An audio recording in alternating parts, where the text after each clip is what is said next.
Vimal presents Cyber War, her screen crime scene streaming free on Voot. Download the app now. क्या है पैगंबर की बेटी फातिमा पर बनी film the lady of haven, जिस पर मुस्लिम देशों में गुस्सा है। इंग्लैंड की एक बड़ी सिनेमा चेन ने यह कहकर फिल्म के शो कैंसिल कर दिए कि उनके स्टाफ को खतरा है। 3 जून को एक ब्रिटिश फिल्म रिलीज हुई, द लेडी ऑफ हेवन, जिसके रिलीज होते ही विरोध प्रदर्शन होने लगे। सिनेमाघरों ने फिल्म के शोज कैंसिल कर दिए, हवाला दिया कि हमारे स्टाफ की सुरक्षा के लिए ऐसा किया जा रहा है।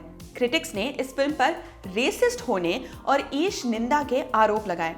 इंग्लैंड में फिल्म को बैन करने के लिए प्रोटेस्ट हो रहे हैं, पिटीशन फाइल की जा रही है। इस फिल्म को लेकर सिर्फ इंग्लैंड में ही बवाल नहीं हो रहा है, बल्कि पाकिस्तान, इजिप्ट और ईरान जैसे मुस्लिम मेजॉरिटी देशों ने द लेडी ऑफ हेवन को बैन भी कर दिया है। इन्हीं देशों की लिस्ट में अब मोरक्को का नाम भी जुड़ा है। ये फिल्म क्या है जिस पर माहौल इतना गर्मा गया है, बताते हैं। साथ ही बताएंगे कि विरोध करने और फिल्म को सपोर्ट करने वाले लोग क्या तर्क दे रहे हैं। First time director ally king ने द लेडी ऑफ हेवन बनाई है, जिसे लिखा है शिया समुदाय के धर्मगुरु शेख यासिर अल हबीब ने। फिल्म की कहानी शुरू होती है एक इराकी बच्चे से। आईसिस ने इराक पर कब्जा कर लिया है। देश का माहौल बिगड़ने लगता है, आम लोगों को मारा जा रहा है। ऐसे ही एक हमले में ये बच्चा अपनी माँ को खो देता है। उस बच्चे की माँ के गुजर जाने के बाद उसे एक औरत गोद ले लेती है। फिल्म पर मुस्लिम समुदाय में मतभेद पैदा करने का आरोप लगाया जा रहा है। उस बच्चे को हिम्मत देने के लिए वो उसे एक कहानी सुनाती है, 1400 साल पुरानी कहानी। ये कहानी थी प्रॉफिट मोहम्मद की बेटी फातिमा की। फिल्म 2 टाइमलाइन में चलती है, एक प्रेजेंट दुनिया और एक 1400 साल पुरानी कहानी में। फिल्म ने फातिमा को आतंकवाद का पहला विक्टिम बताया है। उन्हीं की कहानी के जरिए ये बच्चा सब्र और तकलीफ जैसी बातों को समझ पाता है। द लेडी ऑफ हेवन को लेकर 2 प्रमुख वजहों से पूरा बवाल हो रहा है।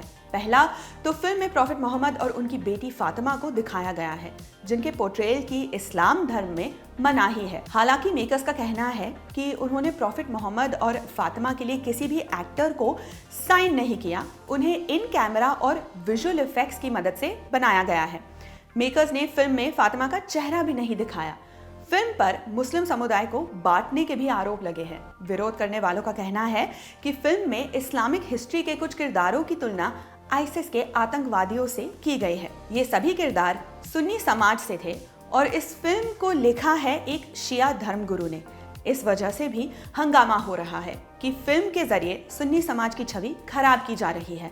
कहा जा रहा है कि फिल्म हिस्ट्री को तोड़ मरोड़ कर अपने ढंग से दिखाने की कोशिश हो रही है। फिल्म में कहीं भी फातिमा का चेहरा नहीं दिखाया गया है। इस पर फिल्म के एग्जीक्यूटिव प्रोड्यूसर मलिक ने अपने एक इंटरव्यू में कहा कि हम फातिमा की जिंदगी और स्ट्रगल दिखाना चाहते थे। आगे बताया, हमें लगता है कि फातिमा हिस्ट्री की बेस्ट फिगर है, जिनसे सीखा जा सकता है कि कैसे आप कट्टरवाद और भ्रष्टाचार जैसी चीजों से लड़ सकते हैं। हमें लगा कि उनकी कहानी दुनिया के साथ साझा करनी चाहिए। मलिक ने सकाई न्यूज को दिए इंटरव्यू में आगे कहा कि धर्म से जुड़े टॉपिक्स पर मतभेद होते रहे हैं। रही बात हिस्ट्री के साथ छेड़छाड़ करने की, तो हमने हिस्ट्री को ओवर रोमांटिसाइज नहीं किया है। हमने फिल्म के प्री प्रोडक्शन पर करीब 1 साल का वक्त दिया ताकि सही फैक्ट्स दिखा सके।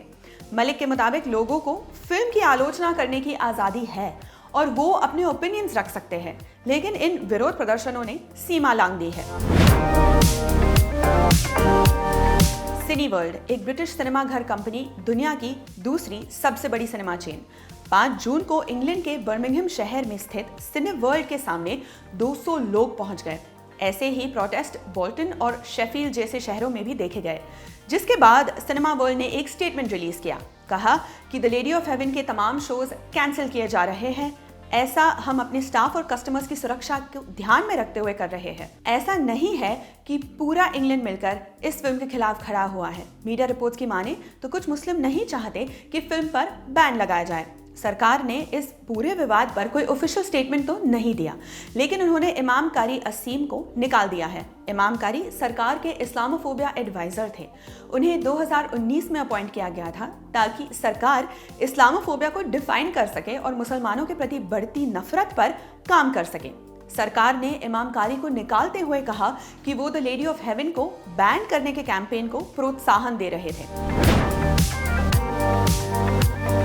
प्रॉफिट मोहम्मद या इस्लाम की शुरुआत पर बनी फिल्मों के नाम ढूंढेंगे तो दो मेजर टाइटल सामने आएंगे। 1976 में डेविड लीन की लॉरेंस ऑफ अरेबिया से इंस्पायर होकर मुस्तफा अकद ने एक फिल्म बनाने की कोशिश की जिसकी कहानी मिडिल ईस्ट में सेट थी। उन्होंने द मैसेज नाम की फिल्म बनाई। प्रॉफिट मोहम्मद को दिखाया या उनकी आवाज नहीं सुनाई जा सकती, इसीलिए मेकर्स ने उनके रोल में किसी एक्टर को यूज नहीं किया। उनकी छाया तक फिल्म में नहीं दिखाई गई। जब भी उनका कोई सीन होता तो सीन का किरदार कैमरा में देखकर बातें करता। अपनी रिलीज के वक्त द मैसेज को लेकर जबरदस्त हंगामा हुआ था, हिंसा की खबरें भी आई, लेकिन आज इस फिल्म ने क्लासिक का दर्जा ले लिया है। 2015 में ईरान के डायरेक्टर माजिद मजीदी की film Muhammad the messenger of God release हुई। फिल्म को $35 मिलियन के बजट पर बनाया गया। फिल्म की कास्ट में गैर मुस्लिम एक्टर्स भी थे, जिन्हें लेकर मुंबई की रजा अकेडमी ने फिल्म के खिलाफ फतवा जारी कर दिया। फिल्म को इंडिया में बैन करने की मांग भी की गई थी, हालांकि ऐसा कुछ हुआ नहीं। आपके लिए ये जानकारी इकट्ठा की है हमारे साथी यमन ने। मैं हूं ज़ीशा, शुक्रिया।